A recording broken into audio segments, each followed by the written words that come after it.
So last spring, Gary was bugging me about making some of these idle weights, and he was crying like, please make them or whatever. And I said, all right, these are ones I make. I make one for me, make one for him. You saw them out there on the table. But I wanted to make something out of green banded slate. I didn't have any. You know, I'm going on eBay. I'll find it in 10 minutes. I get it shipped to me. I don't have to go out and look for it. And nothing anywhere. I couldn't find it. And those are some I made. I don't know why this one's in here, but keep in mind this brown one. We'll talk a little bit about it later, where most of them are kind of neutral grays and greens. So that's all banded slate from Ontario. So I was talking to Brett in the parking lot. He was bugging me. I'm trying to get out of Kroger, and he held me up for like an hour and a half. And where's it come from? Where's it come from? I don't want to have to go out and walk around and look for it. I didn't think I could find it. I mean, I found a lot of it. All those pieces you saw that I made, I found all those.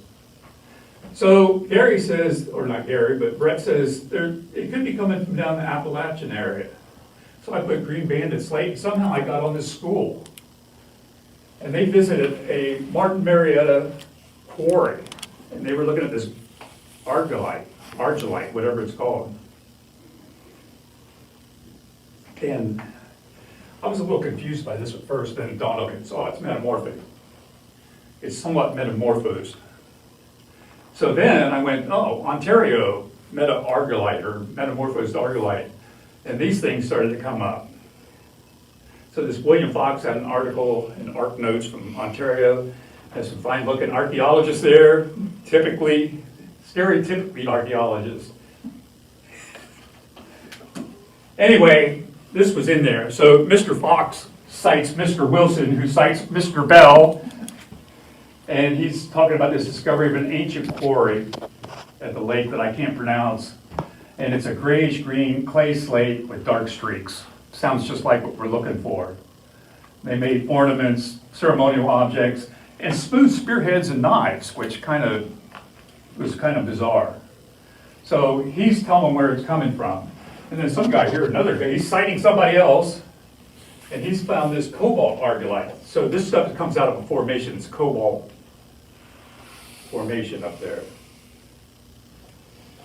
So if you want to look this up, it's in PowerPoint. And then I found this guy too, and he's in Ontario archaeology. He's more concerned about these etchings on these things, and he had a whole bunch of slate pieces with just regular slate, just black slates and green slates and brown slates. But he makes mention of this Huronian banded slate. And again, that's what I'm looking for. It's somewhere in Ontario. That's where it's all coming from. I mean, they could be bringing it up from North Carolina. I don't know. Probably. Which way are we going? Next slide. All right, so we were talking a little bit about Glacier real fast. This is kind of a travel log. So the 5 big lobes of the Wisconsin, and we still don't know if this stuff even came with the Wisconsin. There we are in the Scioto. Those are all the brown here is all the Illinois stuff. The green is the waffling back and forth of the Wisconsin glaciers. Those are all little moraines and recessional moraines coming and going. So somehow that stuff got from up in Ontario and came down that low. It must have came in Illinois times. So this is what I'm interested in. I'm looking for rocks in the river that they would have had access to 2,000 years ago, 7,000 years ago, whatever. And I'm looking in this area down here, there's a couple big cut banks. And up here at the top, there's a big cut bank that we visited. But there's a stylized map. That little pink thing is where the hospital and stuff is up on a cane or something like that. The green is the end of a moraine. But there's outwash on that thing too. Oops, wrong button. I know, I'm going to press the wrong button, it's all going to collapse. So those are little things, it's not too big. Came where the hospital and Dr. Cohen's field is probably part of that. And a ridge moraine there. It's a cluster, as you're going to see in this slide. There's all this different glacial stuff that's happening in our little area out here. Here's where we are well, actually we're over here, but where I'm interested in over here, it's just a cluster of different things because you're at the end of this glaciation and you have all these different outwashes coming in here. We got Circle Hill Outwash. This respill thing is a Darby Till. We got Kingston Outwash where the little K is. So I don't know what's in this big giant cut bank that we're visiting. That's the whole mystery for us, is how old is that wood that's in the bottom of the thing? It's right down at the river level. So, and we're gonna see it in a minute. This is the south end that I'm interested in. Like Kmart stuff's over here. Well, not Kmart, what is it now? Okay. Hardware store, whatever it is. And it says it's all Circle Hill Outwash. I really don't know how to identify this stuff. I just put these in here. If you visit on the PowerPoint or whatever, these are some fun books if you want it. This one's more about like Licking County and east of Columbus, but it has some fun stuff. And I used to live in Columbus, and I used to visit some of those places without knowing what they were. I could go over there and hunt rocks. There's a really good one over in Gahanna, but that one in Ross County one, that's a really good book. All right, so this is where it comes from. Right here on Lake Huron, and of course we're down here in little southern Ohio someplace. And this is Gorganda Tillite, Gorganda Formation. It's out of the Cobalt group, Gorganda Formation, and we're in this mudstone area here. So there's 200 meters of this stuff up there. That's a lot of mudstone. And it varies, you know, throughout, depending on what kind of glaciation was taking place, seasonal deposits, things like that. And those silts were deposited, the continents were coming apart. That continent was splitting and coming apart at that time. All the land mass was up there, and then it started to break up. So a big old deep rift was forming. Someday, like Somalia is going to be separated from Africa in the same way. So the superior craton began to come apart, and it kind of waffled back and forth, and I think that's what caused some of the metamorphism. It would come apart, go back together, and squeeze the things, and all that stuff's getting buried deeper and deeper over time. So this is what I'm looking for. This green banded slate, in reality, is an argillite, which is just a mudstone, which is silt and clay and all that fun stuff. And it has gone under a little bit of metamorphism. If it was totally metamorphosed, we probably wouldn't even see any of these bands in it. I don't think, maybe some. So they were buried a little bit, but they weren't buried so deep that you get so much heat buildup. Who's the physics guy? Nobody is physics guy? What's the guy with the gas laws? What's that? Who's the gas law guy? Well, I'm not a gas light, right? You know, like if volume goes, what is it? Boil. Yeah. I think this would apply here too, is the volume goes down, pressure, if you reduce the volume, pressure goes up. And wait a minute, what am I doing? I gotta get it hot. So as the volume reduces, temperature goes up and pressure goes up, or something like that. But it's the same thing with these rocks. The more they get buried, the hotter they get, unless they get subducted and then they get totally melted. All right, so that other pile of stuff out there, all those little things that I found in that middle group next to the banded slate, those are gray wax, I think. Again, I'm not a geologist. I just play one in my backyard. So I just like to go out and find rocks and stuff. These are from New Jersey, a place called Argillite, where they actually must be obviously using this as their primary source of tools or something. I also see it in the Upper Peninsula of Michigan. The guys are chipping this up and making points and stuff out of it, which is, you know, crazy stuff. But I got tons of tools out there. They're real crude. They aren't making anything fancy like this down here. But some of these kind of remind me of some of them I have on that top shelf. I was just confused on whether it's a gray whack or an Arcos, because Arcos is kind of the same, the definition was the same, so I think maybe the difference is that gray whacks are, you know, underwater in the oceans, where these Arcos things are more surface oriented, in like alluvial fans and riverbeds, and somehow they must get subducted, metamorphosed somehow. Anyway, here we go. There's my little Gorganda Tillite. You saw those outside. This one is from ODNR in their little booklet. And they're kind of associating this with Illinois stuff. the guy said, if you find this, it could be an Illinois rock. And I'm like, I don't know whether that was a general statement because he was talking about Illinois formations, or whether this is just early transported down here, or it came the whole time. I have no clue, but this Ogandotillite is associated with my green banded slate. All right, what is this? Oh, Gary asked me to write some overarching, some kind of, what is that called? Like a little line, a catch line, or what I was going to talk about today. Oh, an abstract. I didn't read what you wrote. Is that all right? I figured you would. I didn't read it. I was like, well, I'm just going to kind of make it up and do what I'm doing. So anyway, I just said cobbles and boulders because that's what I'm looking for, cobbles and boulders and things like that. Then I thought, well, maybe we'll include clays and sands because we talked about clays last time, lining the pits. We think about clays when they're making pottery. We think about sand as the binder in the pottery. We think about sand when they're drilling. They probably like sandy places maybe to hang out on that would drain well. So I added clays and sands. Now the rest of this is going to be kind of a travel log. I'm going to take you to a couple of these cutbanks and we're going to look at the stuff that's there.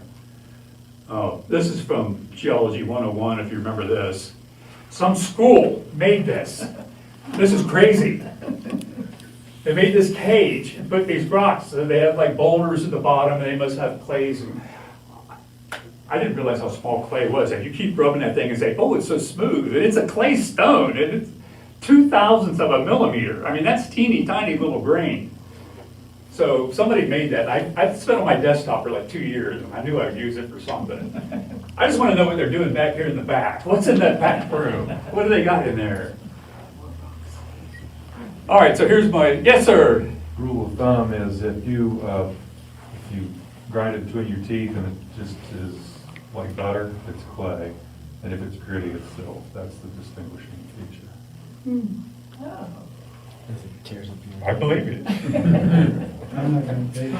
Oh man, something to teach you. Yes, if I say something stupid or something wrong, tell me. So that's what I'm looking for. And I went out and started hunting this stuff at the beginning of March or second week of March or something like that. Because I couldn't find it on eBay, I couldn't find anybody selling them. I thought maybe some napper guys would be selling it or some napper websites. I went to napping like 20 years ago and I swear I saw some there, but I've never been there since. But I thought I could find some to buy. Because I wanted to make some artifacts for Gary out of banded slate. Since I couldn't find anything, well, I'm going to walk around and see if I can find some. And I found that in 4 weeks, and I've got about 2 or 3 times that much at home now. Now, these are the prettiest ones, but I've got that much of it at home, which is crazy. Now it's so cool, I'm afraid to make anything out of it. These are the tillites here. Those are some of those Ogandotilites, which are really cool, not to be confused with igneous rocks that we had out there too, the porphyries. These are all cherts from the river. As I was hunting these banded slates, walking around looking for this stuff, I kept going by these big chunks of chert, and I was like, I don't feel like carrying that around. And eventually, after about 2 or 3 trips, I saw so many of them, I thought, I'm gonna pick them up, because it's a resource. I don't know that they could make a 10-inch fluted point out of it or something like that, but I find tons. This one back here in the back corner, way up there in the corner, that is a Delaware piece. And I find tons of that, for sure. All these Fort Ancient guys are making stuff out of that. There's a Columbus and the Delaware stuff everywhere out here in these bottoms over here. This stuff, like this one and that one, and this guy over here on the side, and this one up here, this all comes from Ontario too. That's called Kettle Point. But these other things, we don't know what they are. I mean, we don't know where they came from. Some of it looks like Vanport, some of it looks like Upper Mercer, some of it's just really pretty. I have some points made out of this, like these banded things, but maybe 2 points, but that's all glacial stuff. It's coming from up in Michigan or Ontario somewhere. Yeah, I would like to make a comment. Do what? I'd like to make a comment about this. Yes, please do. That we see that there's a general trend through time that in people's chert exploitation that it gets more and more localized. So during Middle Woodland times, people are accessing bedrock quarries at Flint Ridge here in Ohio, all the way out to Cobden, Illinois, and Burlington, Illinois, and they're going out to bedrock and bringing those cherts back here and making them into things. When you get into Fort Ancient times, 1,000, 1,500 years later, they're not going anywhere to get chert except. They're going down the places river. That's all I see. I mean, I hunt a lot at Like Fort it's Ancient fine. places. That's all Delaware, Columbus. Every now and then you find a flint ridge or something and you gotta wonder, did they find that someplace on the river? Did they find it down in the field, you know? Yeah, and it probably says something about the social environment. Differences. In Hopewell times, there was some kind of religious, social understanding that allowed people to travel great distances and visit those bedrock sources. But during Fort Ancient Mississippian times, the landscape was full of people, and there's a lot more competition, and it was probably dangerous to go very far from your, Wow. Can your own you village. tell, is there any way to tell whether they went and got it or somebody brought it to them? It's very difficult to tease that out. But generally, I mean, and I don't have time to talk about it, I don't want to take all your time, but generally, we think they were going out and bringing it back. But it is difficult to tease that out. And another thing, if you're not one of our regulars, I know almost all of you have been here at least once or twice, and many of you every single month, there is no outcrop of any sort of flint or chert in Ross County. So if you are working in your flower garden and you find a little piece of flint, or you find a quote arrowhead, as local people call them, that material came from elsewhere. It wasn't found here. They brought the material here and maybe even made the point itself someplace else and brought it here. It's hard to say. Or like Michael, they just went down to the river and picked it up. Or that's what Mike's trying to show. Yeah, but it came from somewhere else. It Right. didn't come from here. Right. It came from Columbus. The farthest south I've seen, it must be Columbus limestone, was like Williamsport. They were quarrying some of it there to burn it for lime.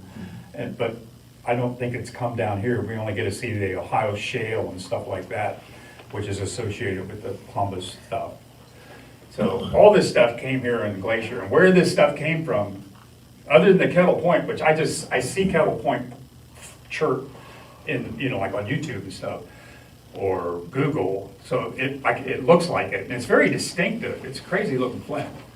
And another thing, just along these same lines, if you are familiar with the surface collections that have been amassed in Ross County over the last 100 years, we are talking thousands of tons of flints have been brought here, because I know collections of 20,000 artifacts made of flint, and you think that there are dozens and dozens of these types of collections, and there are still tons of these flint artifacts out there to be found yet, because they're not being found due to no-till farming techniques and things like this. A massive amount of stuff has been brought in. Tons. Tons. All right, this is my fun gray wax stuff, and today I was just looking for stuff. I can't find anything in my house. Brett laughed at me last time I saw him. When I opened my computer, my whole desktop is filled with photos and folders, and he kind of giggled like, oh, well, my whole house looks like that. My garage looks like that. I'm more like free range chicken. I'm not organized, I'm not an engineer.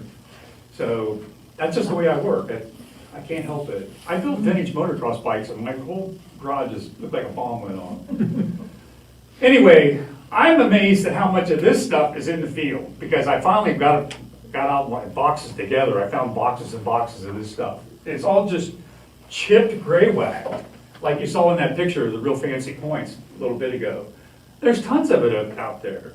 And the last time I saw you down there at the museum, I was showing you the stuff from the little site, and I licked one of them, and it was a piece of gray wax. I'm like, oop, that's the wrong one. Let's get a band that went out. And I didn't realize the box was filled with chips of this stuff too. So all of that one cut bank out here, not a cut bank, but it's a slough, is packed with this, and it's everywhere. I mean, who else hunts? I mean, do you find this stuff? I Or- see that stuff in Brush Creek, over by Serpent Mound. It's probably everywhere. Who picks it up? Nobody. Everybody's picking up the fancy stuff, and since everybody old guys here picked up all the good stuff already. I'm stuck with picking this up. I'm starting to think about firecracked rock. I'm watching firecracked rock as I go, and a whole bunch of it, this is really off topic, but someday people will probably collect that. There's billions and billions of pieces of it out here. It's everywhere. There's tons and tons of it, but a lot of it looks like it's mafic or ultramafic, which is like basalt. I think you need to do that next time you dig, is sort it out into different kinds of. Right, Los Angeles. Are they find limestones in those pits? Do they burn limestones?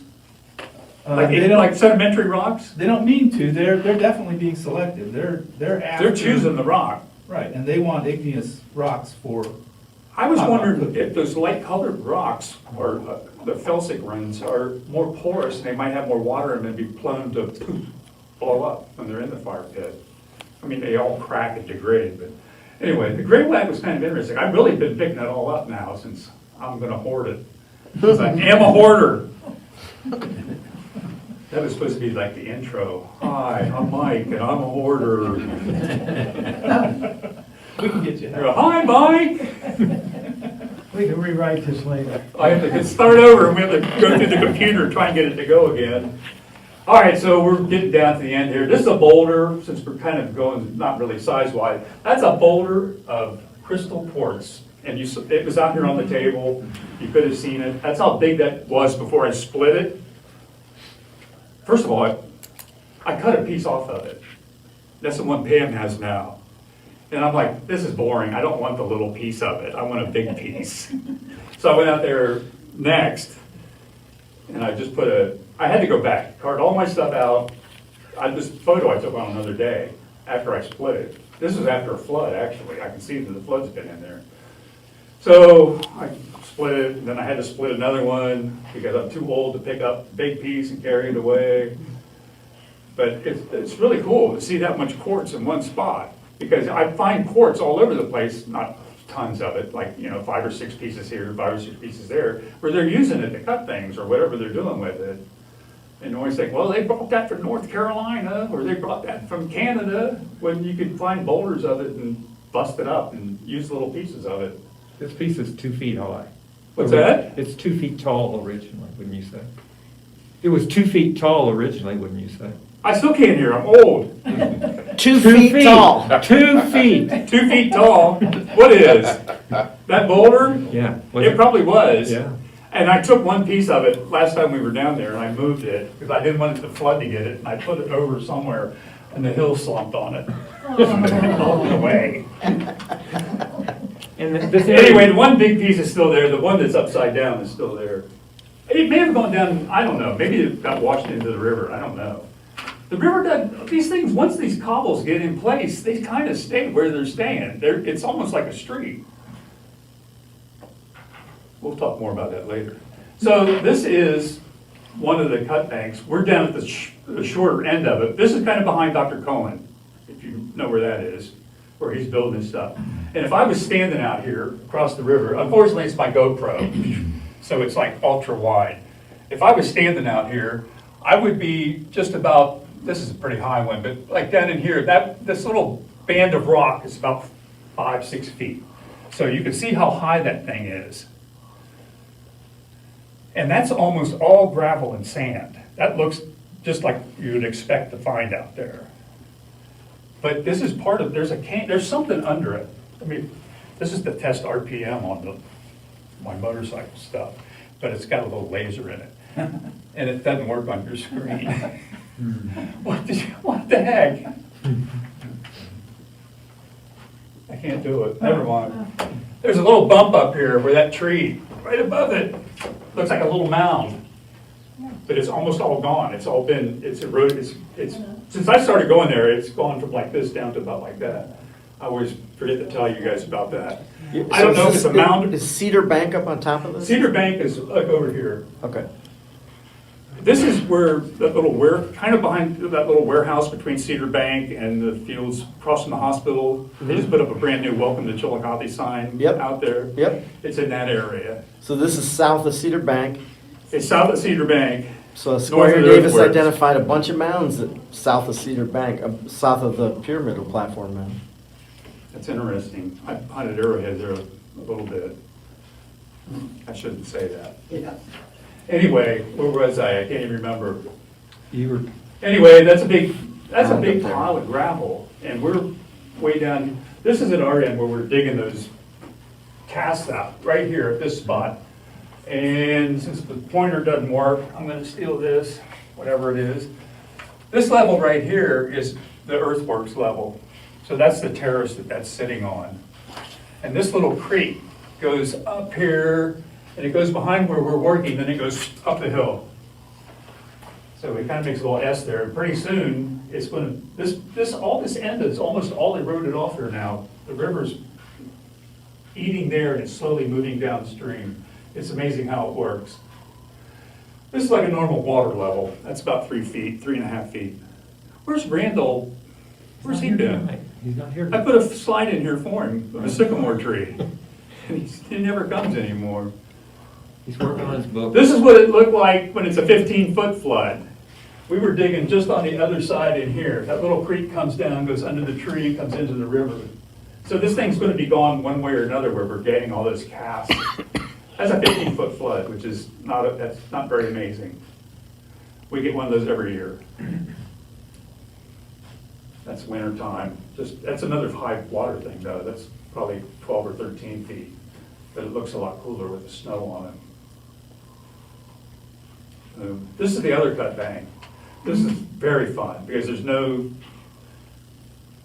crap at the top. There's a field up there, and that's looking west towards the prison and stuff. But it's very, very fun. And that's what we're gonna look at from here out, pretty much. That's the 15-foot flood there. All the good rocks are underwater. This guy has lost probably 40 feet of bank since I started going out there 5 years ago. I think he just sold it. I don't know why. They farm it a little bit, probably just to get a tax break on it, but it doesn't belong to the guy farming it. But it's amazing how much erosion takes place there constantly. But it's really cool, lots of rocks, right? And those aren't pebbles. That's like 40 feet down there. What do you think? 30 feet? Something like that. It's pretty high. But there's a real low spot down there at that end at the top. And when we get another 25-foot flood or a 30-foot flood, like a real flood, like they used to have, the trailer parks, all that stuff out there is going to get wet, a little wet. All right, so we're talking about clay a little bit. So we talked about clay and pottery, we talked about clay coating mounds and clay coating walls, clay coating pits. So there's glacial clays all over the place out here. I don't know enough about it to say whether it's a till or a lake. I mean, I can kind of tell. I think this is a till. This is north of Cedar Bank, in that little ditch that runs along Cedar Bank, then it goes down to the river. It kind of wraps almost all the way around it there. And unfortunately, I lost the original photos when the creek was down, and I went out the other day, and my house had drizzled. Out there, it rained like 12 inches. So at least I got some photos of it. But it's a gray clay, it has some brown in it. And I'm not sure that isn't from oxidation, when maybe some of it got pushed up and then some of it oxidizes at the surface, then we get some new stuff on it, or whether it's actually different materials in there. But plenty of, that looks like the stuff that Hopewell and Beers Run and Anderson Run. It does a lot like it. And that's what's underneath here. That's underneath this. You can go over here in McCafferty Run and see it. This is over by the park. That's one of the banks there.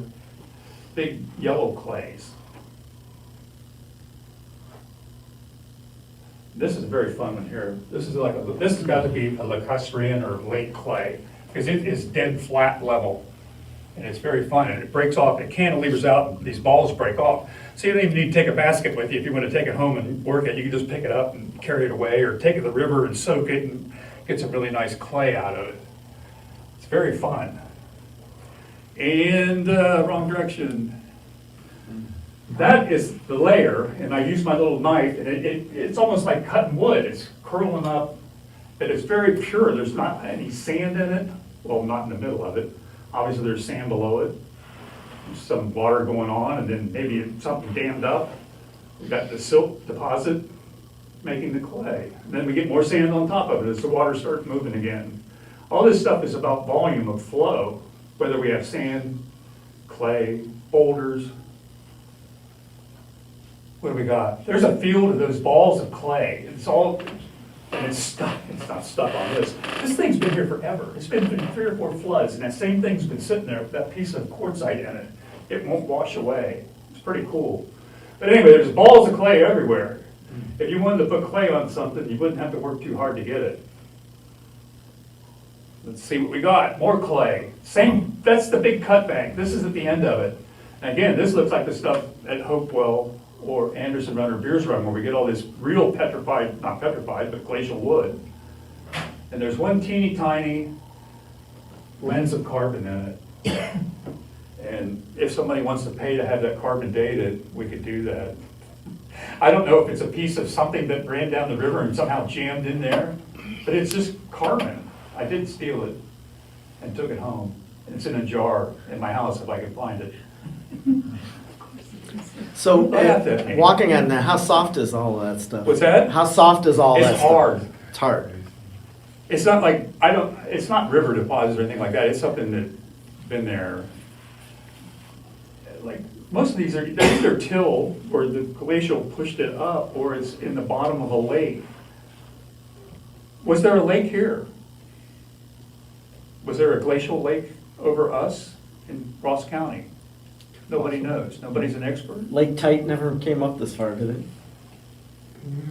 It probably did, Yes. but there'd be all sorts of phases and glacial advances and retreats. So there It's was a hard to gla- tell. There was a glacial Lake Tight, that's what they call it. Yeah, that was huge. 88,000 There was a years ago. lake down there on Yeah. Indian Creek down in, like going down 23, that was dammed up once, and it had, there's clay deposits there. Out at Bourneville, there's lake. Here's the thing about Lake Tide, it was 900 feet deep. It's huge. It covered a lot of Yeah, that. it covered southeastern corner of Ohio, parts of Pennsylvania, parts of West Virginia. When was that, is that Illinois or Wisconsin? It's 88,000 years ago. How long? Only 88,000 years ago. 88? Yeah, So that was like, that's not Illinois, that's still Wisconsin that's area. Wisconsin. Yeah, but maybe that like Taze Valley and stuff wasn't filled up yet. So it could be deeper. Like there are glacier deposits 600 feet deep some places in Ohio, up north. This is across the railroad tracks from the park, across from your observation thingy. And it's a big layer of kind of orangey clay over there that would be outcropping maybe on the other side and those little runs that are coming off the slope. And at one end of it is this fun stuff. Is that a groundhog hole? I mean, it's got all this glacial pebbly stuff in here, and there's another little one going up there. It's just bizarre looking. I don't know if it's still there. They were digging this. Then they started filling it in with junk. But I thought this was something burned at one time, and what it is a piece of gneiss. Like those gneisses we saw that were crumbling apart. They once these gneisses get wet, they delaminate. It didn't look like a piece of wood. That's why I photographed in the beginning. I thought maybe it's bottom of a pit or something. But this is so orange compared to the surrounding stuff. I don't know, maybe it was a lightning strike before this stuff got put down or something like that. I have no clue, but it's plenty of clay, so let's move on. Sand, baby. Is this wind blown? Who's my glacial expert? Is it wind or is that water doing all that? And these are all fine, really pretty fine sands. So they could be wind blown. But the problem is, look, my little bird friends up here, they start digging and it covers up all the fun stuff. So you can't see so much of it. So you gotta get there real early. There's another one where we have a bunch of sand upswept. We got some kind of layer of pebbles and cobbles, which take a lot of water to move those around. And then you can see as farther we go up, it slows down. There's some sand, there's some more cobbles, then we get some more fine sand. So these things are seasonal, maybe. So no experts here. Well, I was gonna say, I mean, maybe some of the sand extends up farther up into the hills, based on the location that I looked at yesterday, where they're putting in a new bridge over the railroad tracks. that whole area up there, the AEP told me that they're trying to relocate their telephone poles, and it's all sand, like 100% sand. Well, there's like So- 30 feet up here, probably, So- 20 feet. Yeah, so it probably extends farther inland than just. Oh, yeah, yeah. this is underneath everything out there. Yeah. I mean, it goes all the way up to the, like, across 23 and underneath, whatever, Lowe's and all that. This is all over in there. But the thing of it is, it's not one deposit, it is multiple deposits Oh, it's over on and off, time. on and off, and And then you can see to get those pebbles and stuff, you have to really increase the water flow. Some of this stuff is so fine, it's incredible. I mean, I You know can there's see, like, some, it's- even the wind was blowing across there at the end, and it kind of, there's some open sand dunes down in Adams County along the Ohio River. So I don't know if at one time that was just sand deposit from the lake from 88,000 years ago, or, you know, I know. Or I mean, glacial outwash. yeah. here we know these are old, but like out here when I'm hunting in these bottoms and stuff, the river will put down feet of sand, even in those little floods. And it's not all over everything, but it's localized. But you get a foot of sand and you get a bunch of silt on top of it, and that gets put in place, and all those little sloughs and stuff I have count or hunt on, they keep getting longer, they keep getting higher. Each slough has its own artificial levee. Every time that water crests that, it builds those little places in between the sloughs too. And that may be where all our stuff is hiding in there, because a lot of the stuff I find seems to be around the edge of it. Yes, sir. I'm a little confused. Back at the beginning of your presentation, you were talking about All kinds of crazy stuff. the idea that there was so much,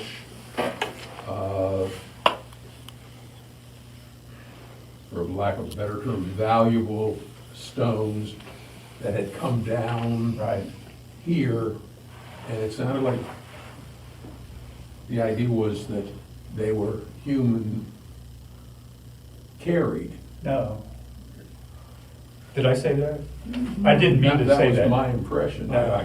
I got the impression what you said was that it was carried here by the glacier. Yeah, the glaciers carried it here. I may have said I carried it here or something like that. I carry a lot of rocks. In which case, the next part of my question is, never mind. It's all right, I don't care. I'm just making this up as I go, you know. I take pictures of it. I used to be a photographer, so, and it's crazy what's going on out there. And it's not just the little layers. I think hopefully, I have a better slide somewhere. Yeah, that's bizarre, but we're also getting like bands of, well, this could be a seasonal thing where you get a dark band, or a dark band, tan band. Those are called varves, if you know, that's a geo term, I think. You see a lot of sedimentary rocks that are varved, that are on and off, and you get different colors and different textures in between it. But that's crazy, you get this nice one here, then all of a sudden we get some pebbles.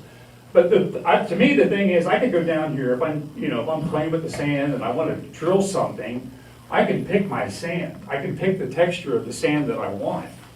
If I want to coat a mound with red sand or brown sand, I can come down here and get brown sand. If I want gray sand, I can come down and get gray sand. I can get black sand. There's black sands up at the top, which we should be out there panning for gold, I guess.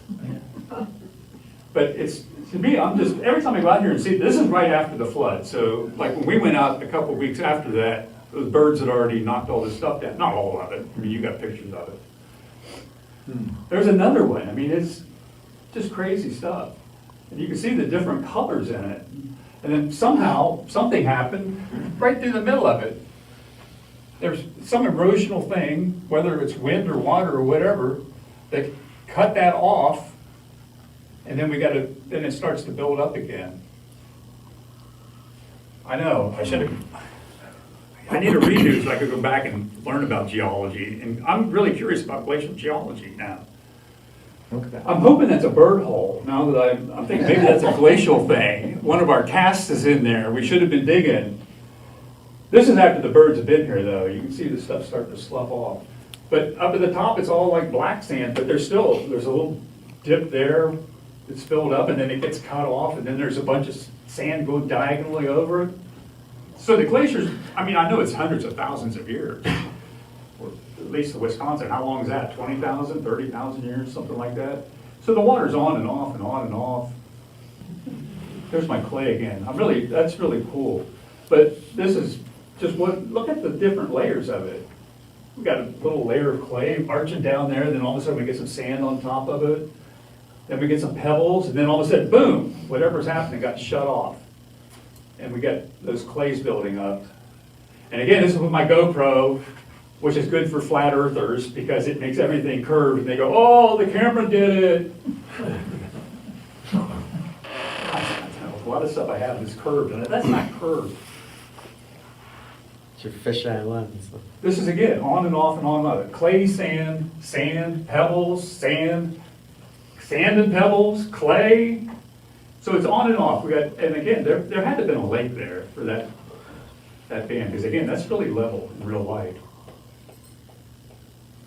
I didn't notice that the first time I went there. All right, I'm not gonna go on cobbles. You saw cobbles out there, but there is a layer of it out there. It's at least a couple feet thick. And that's where my green banded slate's coming from. That's where my Goganda tillite's coming from. That's where the argillite or the gray wax coming from. And obviously there's plenty of pebbles there, I guess, or not pebbles. They're not pebbles. They're basketball size, some of them, softball. This is a fun photo for me. This is up north of Hopeton. I got a Goganda tillite and a green banded slate. Both of them came from Ontario, and they're 6 inches apart in the river. Who knows when they left? They probably didn't leave at the same time, obviously, because one's on top of the other, so one of them has to get eroded away before the other one comes down. But that was outstanding, crazy stuff. Should have been playing the lotto.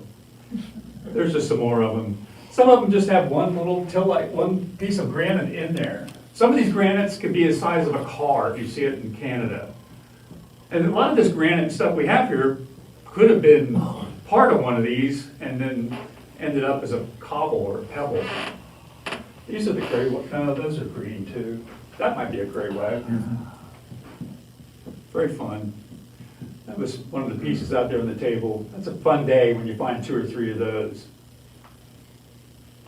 I suppose 2,000 years ago it'd been a really fun day to find one, you know?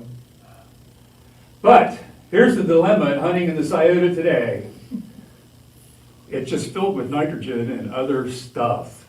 And anything that's not on the cut bank, you can't even tell what it is. There could be gold nuggets out there, but probably not gold. You probably wouldn't get the algae growing or whatever that is. I don't know what it is.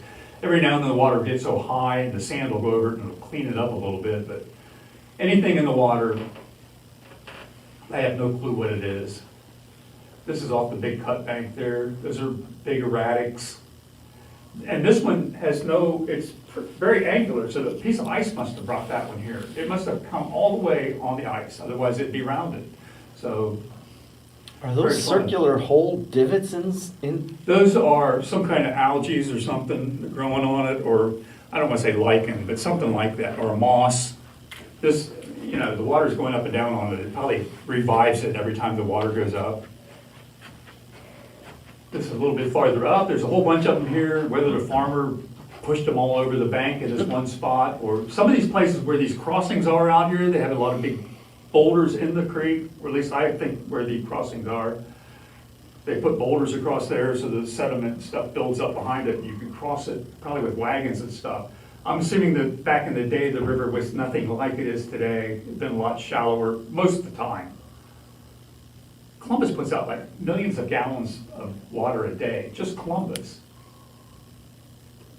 All right, this is our little glacial cast. This is one of the first big ones I found. And it was in that same cut bank I showed you earlier.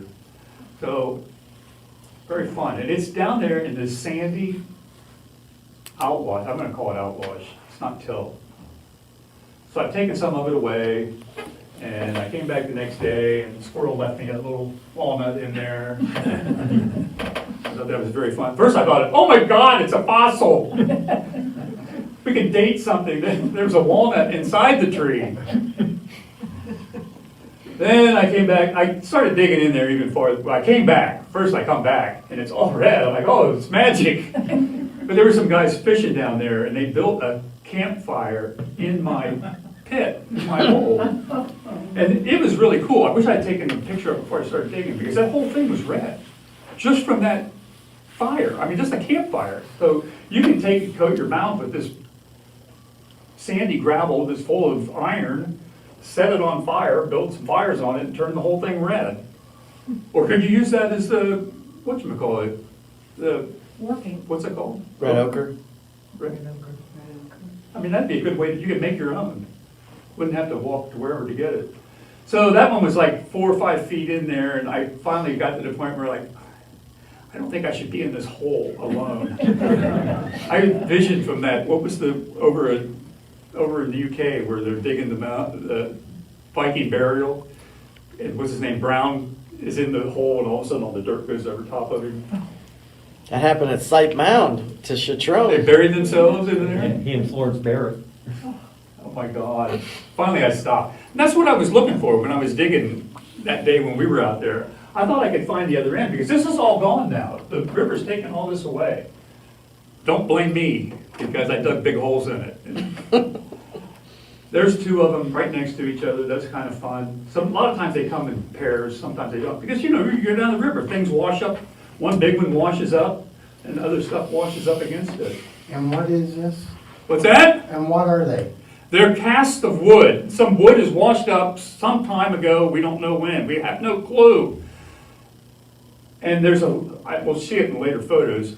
There's a layer of irony, pebbly stuff above it, and that iron's leaching down there and ionizes it somehow or whatever. And it's just the outside of it. Okay. Whatever, most of the wood in the river anyway doesn't have any bark on it. You know, it's floating around and knocks all the bark off. So I don't think there's any bark on it to begin with. Probably not. Maybe. I don't know, just the pine wood loses bark very easily. Anybody an expert? Pretty easily. Anyway, so none of it has any bark on it when we find it. So I think they wash up against each other. And a lot of these, I swear to God, there's little rocks like it washed up against a rock or something. Because it's all really sandy. The water is slowing down so much that the wood can't float away and eventually it gets caught on the sandbar.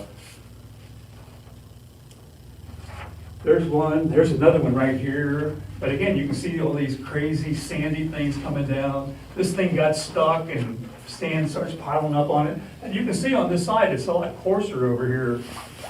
So something crazy. Maybe the water was going the other direction. I have no clue. Those are very fun. What's the nature of the bark that will cause that to happen? To ionize like that? Yeah. I have no clue. I'm not a chemist. I couldn't tell you. There's just something, it's reacting with something in that layer of the wood. What's in that? I have no clue. I don't know. And you said it's what kind of tree? What's that? I believe you said outside it was a certain kind of tree. Was it Yeah, we pine? think it's white spruce. There's, White spruce. there's probably a couple different ones, but yeah, I think most of them are spruce. They look like it.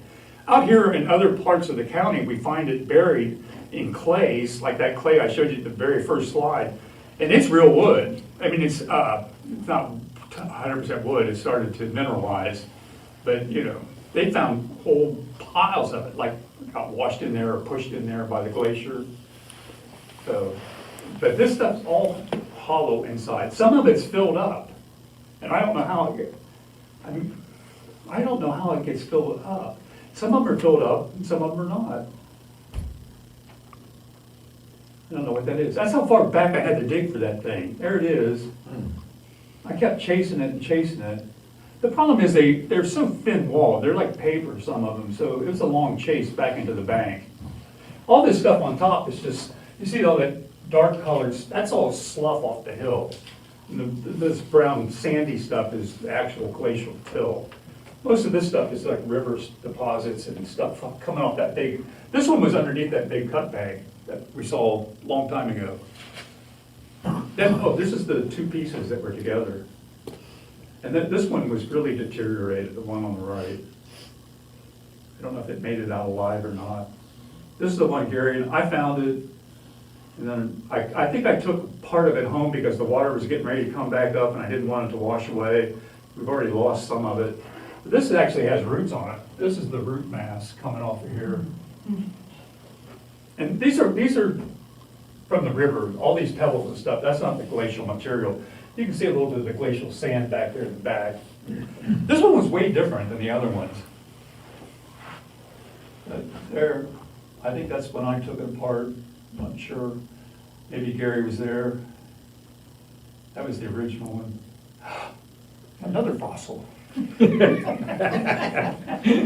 I didn't see moving. that one that day. But Gary brought his bamboo stick, and he brought his trowel and his knee pad. I brought the hammer and the shovel. So I did have my knife. I like to dig with a knife. But he dug it all up and tried to. That one was really fragile. So I went back and took the rest of it. That was kind of out of place. That's actually, let me go forward a little bit if I can. How'd you guys carry all that stuff? That's this one. The water started to go down. I thought, I'm gonna go out and see if anything came up. And I saw that one down there. Next day, the water's down far enough I could get it. There it is. It's crazy stuff. You can see like right here where this hole is, you think maybe there's one there, but that's a layer of really hard irony pebbles up there, and the river kind of eroded in there a little bit. Took it away. I went back thinking it was one. I started digging it. I mean, there could have been one there. Who knows? But it's gone now. There's Randall's slide. Tiny little sycamore tree holding the whole bank. It's on a point. It's holding the whole bank. Or the big pile of stuff washed up against it. Little sycamore trees doing its job. But unfortunately, we cut them all down, I guess. Let's go back to the... I had a picture of me. I have to show you that. Anyway, that's the one that was underwater. I left all the stuff in it. Whatever was in it stayed in it. So if there's something in there today, there was a couple things that looked carbony. I stuck them in the test tube in case someday after I'm dead. That stuff in that one up there actually looked kind of carbony, like there was something in there. How much stuff do I need to test it to date something? Milligrams. Milligram? That's like nothing. Yeah. So maybe somebody, if we ever get anybody interested in this stuff, we could get somebody to do a date on something. Or they might be able to date that somehow. I know they date all these outwash things. It doesn't cost that much these days. I think you can get it for Excellent. $80. I'm gonna give you some and you can get it. You can take it with you. I'll give you as much as you want. I got tons of it. Anyway, this is where Gary was digging right here. That's how much is filled in.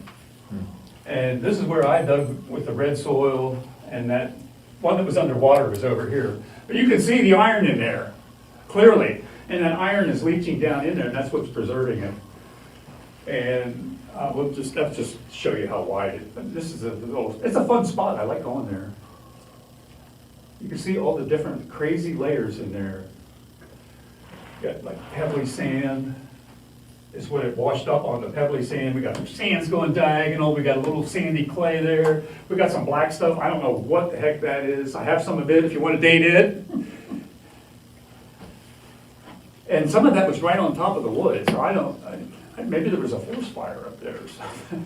Maybe the trees caught on fire and it did something to the bark and it caused them to soak up the iron. I know. I'm delirious now. I should have eaten. Anyway, this is I love this stuff.